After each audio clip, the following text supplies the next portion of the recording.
Olá, o Jornal Integração desta quarta-feira está no ar. Vamos ver agora quais são os destaques de hoje. CREA de Minas Gerais promove importante evento para profissionais da engenharia e agronomia em Pará de Minas. UPA 24 horas enfrenta grandes fluxos de pacientes com aumento das doenças respiratórias. Dia especial celebra a importância do trabalho do Corpo de Bombeiros para a sociedade. Pará de Minas se prepara para sediar a etapa final dos Jogos Estudantis de Minas Gerais. E ainda tem a previsão do tempo para esta quinta-feira em Pará de Minas e região. Tudo isso e muito mais você vê a partir de agora no Jornal Integração, que já começou.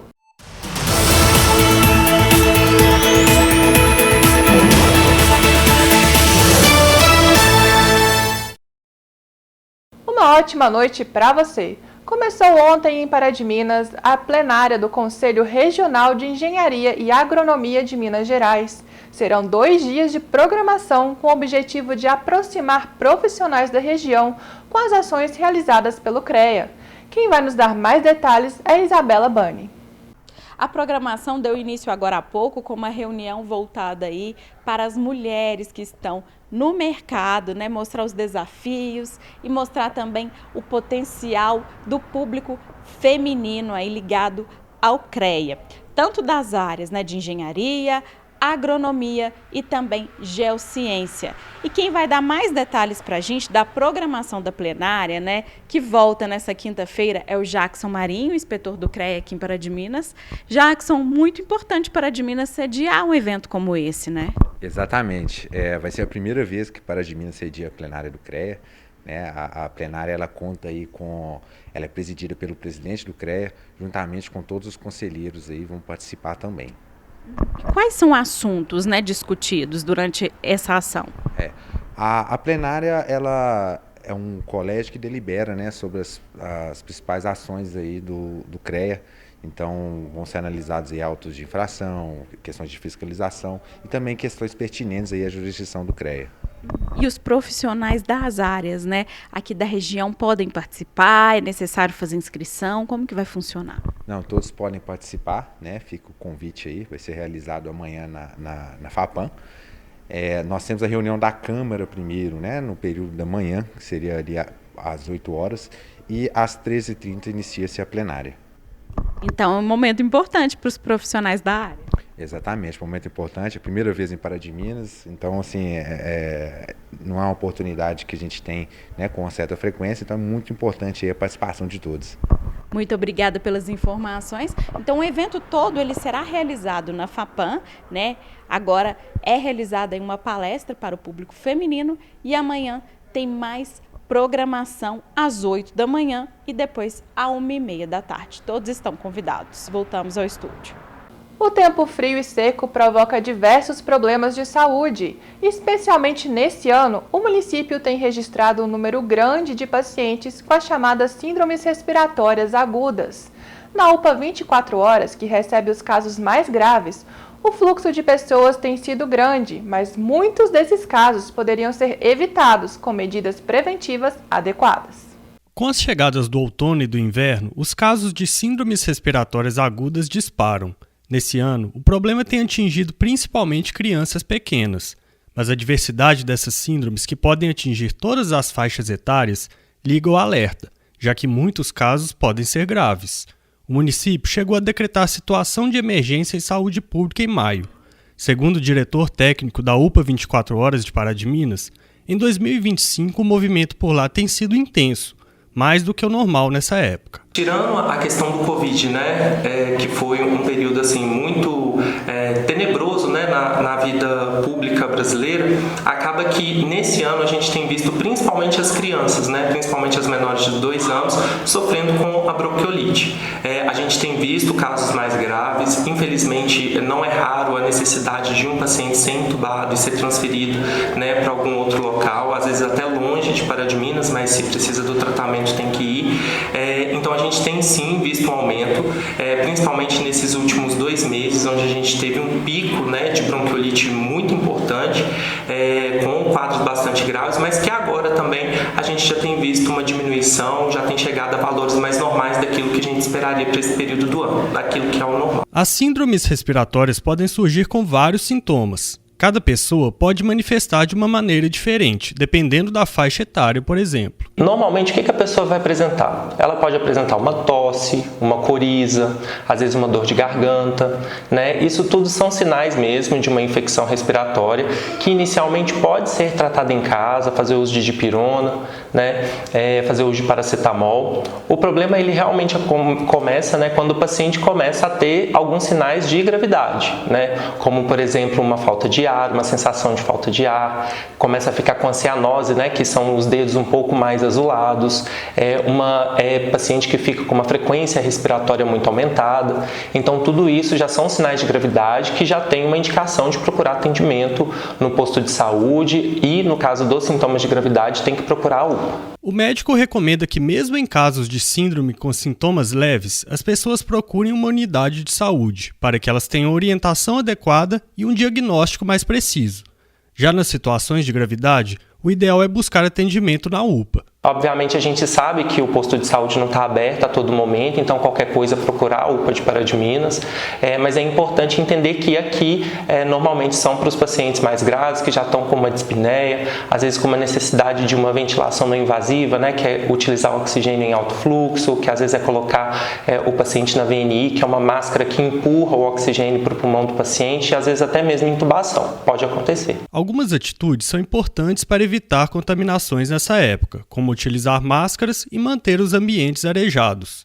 As vacinas, como a da gripe e da Covid-19, também são grandes aliadas para que não haja complicações. Seria bom, né, que principalmente em outono e inverno, que as pessoas voltassem a utilizar máscara, lavar as mãos, passar álcool em gel, né, cobrir o rosto quando for tossir, cobrir o rosto não com a mão, mas com o antebraço, né, com o braço, para evitar realmente a propagação do vírus. Então, se a criança já tem 6 meses, ela já tem indicação das 2 vacinas, as pessoas maiores de 60 anos também têm indicação de utilizar a vacina, e é muito importante o seguinte, existe algumas pessoas, né, com comorbidades, pacientes imunossuprimidos, pacientes com câncer, que o risco deles desenvolverem uma doença mais grave é maior. Então, que também devem procurar atendimento, né, para ser vacinado, independente da faixa etária. Falando em frio, vamos agora para a previsão do tempo. Nesta quinta, o dia será de céu claro e temperaturas ainda baixas. Veja agora como ficam os termômetros em Pará de Minas e outras cidades da nossa região. Em Pará de Minas, mínima de 13, máxima de 25 graus. Em Conceição do Pará, mínima de 14, máxima de 26 graus. Em Itaúna, os termômetros variam entre 13 e 25 graus. Em Nova Serrana, a mínima é de 13 e a máxima chega aos 26 graus. E em Matheus Leme, na região metropolitana, mínima de 13 e máxima de 25 graus. E a seguir no Jornal Integração, Dia Especial celebra a importância do trabalho do Corpo de Bombeiros para a sociedade. E ainda hoje, Pará de Minas se prepara para sediar a etapa final dos Jogos Estudantis de Minas Gerais. Isso e muito mais logo depois do nosso apoio cultural.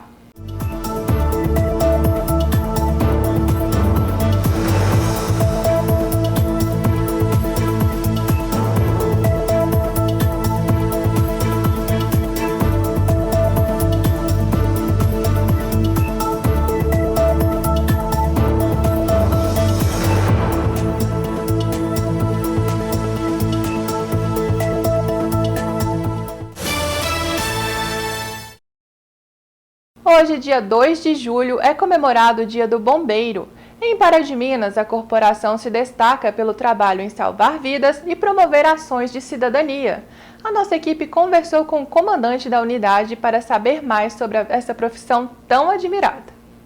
É isso mesmo, viu, Tessia? Um dia muito especial, dia que é comemorado o Dia dos bombeiros, né, profissionais aí que salvam vidas, que realizam várias ações para o bem de toda a comunidade. E aqui em Pará de Minas, né, eles atuam, o quartel aqui atua aqui no município e mais 13 cidades da região. E sobre esse dia importante, sobre esse trabalho muito importante e essencial, a gente vai conversar agora com o comandante aqui do Corpo de Bombeiros de Pará de Minas, o capitão Tiago Boaventura, né? Bom, capitão, a gente sabe, né, que muitas pessoas já está aquela cultura, aquela ideia enraizada que o Corpo de Bombeiros só realiza aí só combate as chamas, só atua em casos de incêndio, mas não é bem assim não, o trabalho é mais amplo, né?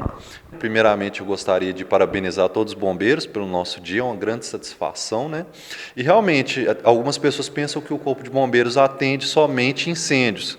Porém, a gente atende desde o animalzinho, o gatinho que está preso na árvore, a abelha que às vezes está picando algumas pessoas na sociedade, passando também pela questão de incêndios florestais, incêndios urbanos, o resgate, né, motociclistas, acidentes de trânsito, e também a gente atua na parte de prevenção, ou seja, a gente faz as vistorias nos prédios para evitar que essas edificações e eventos também, né, shows, boates, para evitar realmente que o incêndio ocorra nessas edificações. E também temos a parte social, executamos projetos sociais também na cidade. E a gente sabe, né, que esses projetos sociais, eles têm aí uma potência tão grande, né, de levar informação, de levar o cuidado a crianças e também idosos. Como que esses projetos que vocês realizam aqui hoje? Hoje aqui na cidade de Pará de Minas a gente atua em 3 projetos, e eu digo que os projetos são de via dupla, né? Tanto eles aprendem com a gente, quanto a gente também aprende muito com eles. Então hoje a gente tem para crianças o projeto Bombeiro Mirim, que é para a faixa etária de 8 a 12 anos, e ele ocorre dentro do quartel. É uma espécie de escoteiro, então a criança vai aprender desde questão de primeiros socorros, noções de incêndio, meio ambiente e vários outros temas, né? Esse projeto ocorre dentro do quartel. O segundo projeto, que é o Bombeiro nas Escolas, o bombeiro vai até as escolas, as diversas escolas da cidade, e presta também essa questão de primeiros socorros, noções contra acidentes, e aí já é dentro das escolas. E o terceiro projeto ele é destinado aos idosos acima de 60 anos, e é um projeto de inclusão social desses idosos, né? Então eles praticam ginástica, tem a questão de saúde, né? Palestras de saúde, também palestras de meio ambiente, aprendem até a fazer nós, amarrações, aprendem a instruir outros cidadãos também, e também eles podem dar um primeiro atendimento ali, às vezes eles presenciam um acidente, eles já têm noções desses primeiros socorros. E eu falo, né, que é muito importante todos nós sabermos os primeiros socorros, pelo menos termos aí um entendimento, porque pode acontecer, né, com qualquer um, a família, conhecidos, e naquele momento você precisar executar essas funções. Agora, conta pra gente sabe, né, que é uma profissão aí desafiante também. Quais são os principais desafios de ser um bombeiro? Quando a gente se torna um bombeiro, a gente, né, faz o voto do sacrifício da própria vida. Então, todo dia que a gente entra de serviço, a gente está disposto a sacrificar a nossa própria vida pelo bem do cidadão, né? Então, os maiores desafios são realmente o treinamento, a gente tem que estar com um treinamento físico em dia, justamente pelas questões da nossa profissão, e também, às vezes, a gente tem que ficar distante da família, né? Então, é uma questão também que pesa bastante. Então, às vezes, a gente vai, por exemplo, para um incêndio florestal numa serra, em algum local mais distante, a gente fica vários dias longe da família, a gente faz cursos, né, de profissionais, onde a gente também tem que ficar longe da família. Então, essas duas questões, tanto a parte física, psicológica, quanto também esse distanciamento, muitas vezes, da família. E a gente sabe, né, que é uma profissão aí admirada. Muitos jovens, né, se inspiram no trabalho de vocês. Então, assim, qual que é o conselho, o que você diria para quem quer seguir a carreira? Atualmente, o Corpo de Bombeiros Militar de Minas Gerais ele exige o curso superior, né, para estar adentrando aqui nas nossas fileiras. Então, o primeiro passo, estude bastante, faça o seu curso superior, né, e assim que você tiver concluído o seu curso superior, eu falo sempre que para entrar você tem que estar bem fisicamente e também a questão intelectual. Então, estude bastante, foque bastante no estudo e não deixe de lado a parte física. Afinal, a prova de ingresso ela envolve tanto a parte escrita quanto a física. Então, mantendo essas duas áreas aí em dia, você será muito bem-vindo aqui na nossa corporação. A gente precisa de bastante gente aqui da cidade, que queira ficar na cidade, né, e se empenhar aqui na cidade, para que o nosso bombeiro aqui de Pará de Minas cresça cada vez mais. Comandante, é muito interessante também, né? Porque esse trabalho com a comunidade, de estar com essa integração com a comunidade, é essencial. E vocês realizaram também, agora no último final de semana, o quartel de portas abertas, justamente para as pessoas virem conhecer. Isso também deve ser bem assim empolgante para quem quer saber mais da profissão. Exato, a gente fala que o quartel é do povo, né? A gente gerencia, mas é algo público, né? Então a gente faz algumas ações, como quartel de portas abertas, a gente tem às vezes a celebração de missas e cultos aqui no quartel, onde a gente também abre para o público externo. A gente efetua cursos, como o curso de brigada orgânica, onde a população vem fazer esse curso. Fora palestras, né? A gente faz também, além dos projetos sociais, alguns eventos como Festa Junina, Dia das Crianças. Então a ideia realmente é essa, trazer a população para conhecer o nosso trabalho, conhecer a nossa estrutura e apoiar, né, o Corpo de Bombeiros aí. Afinal, sempre o foco é o bem da sociedade. E mais uma vez, né, a gente gostaria de parabenizar o senhor e toda a equipe pelo trabalho, né, por toda a sociedade, a gente poder contar com vocês, isso é muito gratificante, né, e esse trabalho ele deve ser reconhecido não somente hoje, mas todos os dias. E muito obrigada também pela parceria com a TVI. Nós que agradecemos a toda a população pelo apoio, a imprensa que leva, né, as nossas informações para o público. Então, muito obrigado e estamos sempre à disposição aí. Precisando da gente, estamos no 193 para atender a população. Muito obrigada. É isso aí, voltamos ao estúdio. Bom, parabéns para todos os profissionais nesse dia especial de celebração e nosso agradecimento pelos trabalhos prestados. E a seguir, no Jornal Integração, você vai ver: Pará de Minas se prepara para sediar a etapa final dos Jogos Estudantis de Minas Gerais. Voltamos logo após o apoio cultural.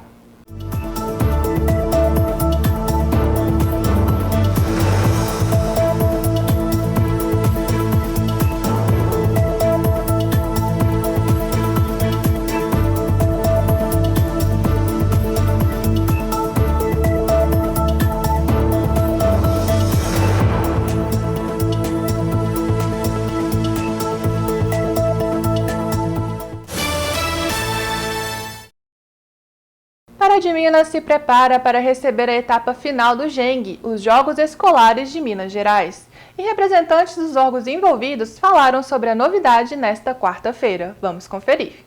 É oficial, Pará de Minas vai ser sede da etapa final do JENG desse ano. O anúncio oficial do governo de Minas já aconteceu e agora o município se prepara para a competição, que ocorre entre os dias 4 e 8 de agosto.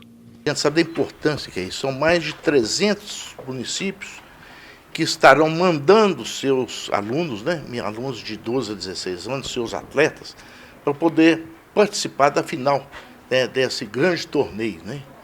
Então, Pará de Minas estará recebendo em volta aí mais de 4.000 estudantes, né, um total de mais de 7.000 pessoas, com árbitros, com familiares dos alunos. A competição é considerada a maior do Brasil no gênero esportivo estudantil. E para receber tantos atletas e jogos de modalidades diferentes, é preciso uma forte mobilização na cidade. O impacto ocorre em todos os setores. Imagine 200 ônibus rodando a mais em Pará de Minas em 4 dias, que o trânsito não está aguardando isso. Imagina no comércio, estão 16 locais de jogos espalhados em todo o Pará de Minas, espalhados com jogos simultaneamente. O trânsito vai ser impactado, os locais no entorno de padaria, lanchonete, sorveteria, restaurantes, serão todos impactados ali de forma positiva, porque vai pulverizar aqui dinheiro na cidade. Então não é só o jogar por jogar, também traz divisa para o município. Isso fomenta o comércio, que é uma das funções da prefeitura. Fazer com que eu invista no esporte para que a cidade ganhe com isso. E isso é muito bom. Hotéis que já estão lotados. Isso vai ser o maior evento da história do esporte de Pará de Minas. 34 escolas da rede estadual vão servir de alojamento para os atletas de todo o estado. A Superintendência Regional de Ensino vem trabalhando forte para que todas estejam prontas e adaptadas quando os jogos começarem. Todas as regionais estarão aqui e a gente está diretamente ligada no evento, porque nós temos que, primeiro, os nossos alunos que são os atletas, então a gente tem que dar o apoio para eles. e também o apoio em alojá-los, na alimentação, na assistência médica. Isso tudo é de responsabilidade da superintendência e, claro, com a parceria principal da Prefeitura Municipal e agora nesse momento de Pará de Minas. Com isso, o Jornal Integração vai ficando por aqui, mas você continua muito bem informado no nosso site tvitv.com.br e nas redes sociais basta procurar por TVI Pará de Minas. Nós temos um encontro marcado amanhã, ao meio-dia, no Informativo TVI.